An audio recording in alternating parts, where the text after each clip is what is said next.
The helmet was one I wore on my last Air Force active duty tour. So this was the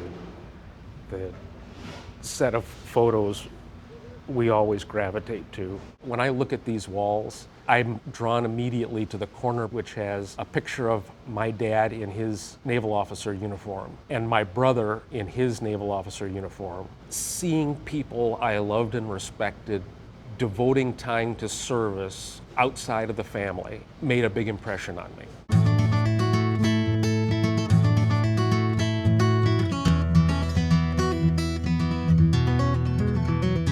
I'm the oldest of 9. I think it was a combination of being in a large family. My dad had served during Korea, but not in Korea, in the Navy. Mr. Krause, my godfather, had served in Korea in the Army. Mrs. Krause, my mom, knowing that they were taking food to places not in our neighborhood, seeing that certainly planted in me a sense that if you have something to offer, you have an obligation and you should find a joy and a reward in providing that service to something higher than you. So we're 6 years apart, and all I ever knew about Stephen was that's what he wanted to do.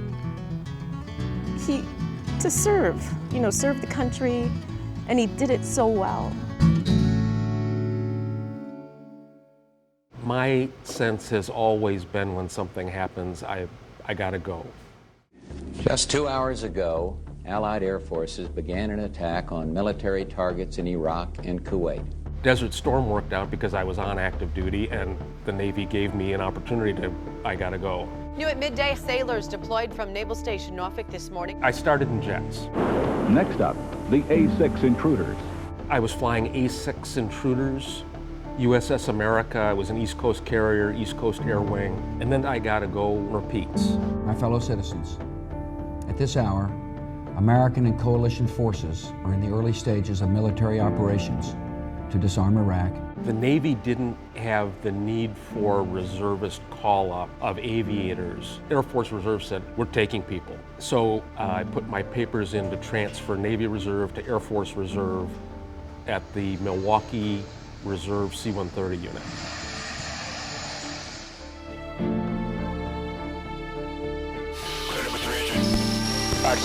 I was deployed. I was flying as a C-130 Navigator. Go. One of the frequent stops was Baghdad. Baghdad was still under short-range missile threat. At about 5:30 in the morning, there was a surface-to-air missile attack on a C-141 aircraft that was departing the Baghdad International Airport. So one of the ways to avoid that is you go up very high over Baghdad Airport and spiral down quickly. By doing that, it makes it much harder for somebody with a handheld missile to get a shot at you. The Navigator would typically stand up in the cockpit while this was happening because it was much easier to see the smoke trail off of a missile. And then I also had control of the defensive system. So if I saw a missile, I would be in a position to put out defensive measures to decoy the missile away from the airplane. And I can remember during one of those spiral downs, I had a lot of trouble standing. And I just remember legs shaking, couldn't stand up, didn't want to say over the radio, hey guys, I'm having a problem, because we needed to get the plane safely on the ground.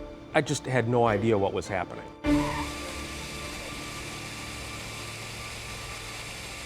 We got down, I got my seat and sat there for the whole time on the ground, hoping this would pass. Went and saw the flight surgeon, said, something's not right.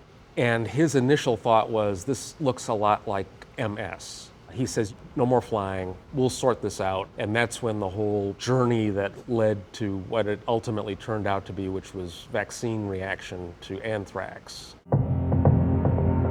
It was first disbelief and then denial, and then I think the next one's angry. I got to angry at a year.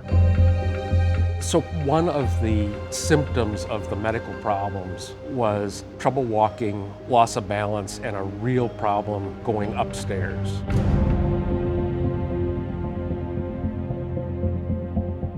He keeps everything close to the shield.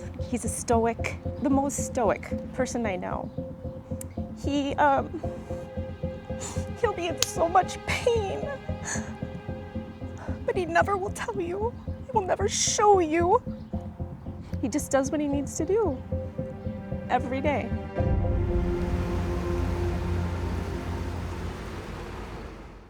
I looked at myself every morning and said, how can I get through this even though I can't do what I planned, trained, expected to be doing without letting anybody down in this new situation I'm in?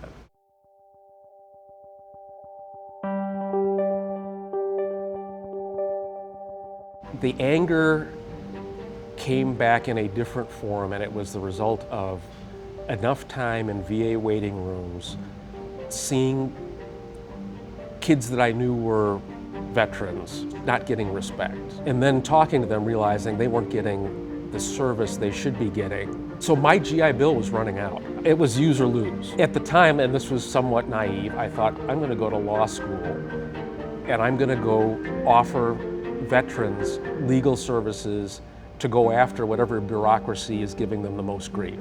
It amazes me that he looks beyond himself all the time. Like, you know, some people could be in for their personal gain. I don't think he ever thought of it that way. He always thought, okay, if I get this law degree, what can I do with it? And how can I help these veterans? Because he's seen so many of them not get what they deserve, not understand what they deserve. He knows that he can be that advocate. We're not doing what we ought to be doing for our veterans until our veterans have the same medical care, same services, same benefits as a congressman. Ladies and gentlemen, welcome family, friends, and especially Marquette University's class of 2019. So I graduated from Marquette University Law School May of 19. I start with a firm that will give me a very generous number of pro bono hours to go back and do what I was doing. I'm so proud of him. Like, for him to finish law school, I don't know how he did it, because he was in pain every day. You know, every VA has this quote from Abraham Lincoln about taking care of the widow and the orphan of the veteran. We're not there. Until we take that seriously as a government and a nation, you know, that would be my goal. One day my hope is that next to the helmet, and maybe in all of the mission barbecues, is the first page of a signed law that gives our veterans the highest place in our society for care and support based on their service to the country.